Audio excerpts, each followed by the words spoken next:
来关心一个社会案件，交通部航港局发生了有史以来上严重的游艇考照的贪污案。专门承办游艇驾照发放的一个姓宋这个机组呢，讲收红包协助民众出示这个驾照，一张驾照偌济为25000到5万块不等。检调去年就开始调查，已经起诉50个人，初步估计因不法的得利有差不多几千万。针对涉案的人员，航港局已经处罚检调进。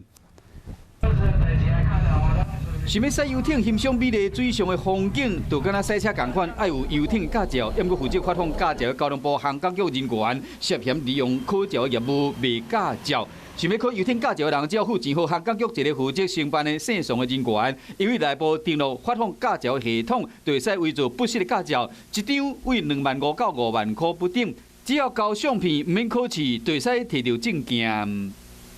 在第一时间，我们也将送信记佐调离现职，然后处以记大过跟撤职的处分，然后也检讨了我们的内部的作业流程。那针对已经被起诉的呢，18张驾照已经被撤销了。这件应该是有史以来上大件游艇考照的贪污案，包括涉案的航港局姓宋人员，甲49个人拢被起诉，估计上少超过2000人透过不法的管道摕到驾照，得利几千万。要过伫游艇业讲开钱买驾照，早都唔是秘密啦。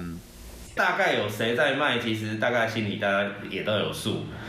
啊，但是这一直以来就是一个不能说的秘密，其实已经很多年了啦。有一些人他被调查了，被吊销执照了，他们又来找我们重新合法的考一次。游艇活动是愈来愈时行，因为疫情关系无法出国。 和搁较侪人想要考驾照，目前全台湾当年差不多2000人去报考，要么去年就超过2600人。过去10年已经发出19000张，合格率差不多是72%。营业用的驾照必须训练满96点钟，自用是48点钟，通过笔试加术考75分以上，就会使摕到这个驾照。航港局嘛呼吁乡亲，只要地课读好识加练习，透过正常的考试，想要摕到游艇的驾照，并无遐困难。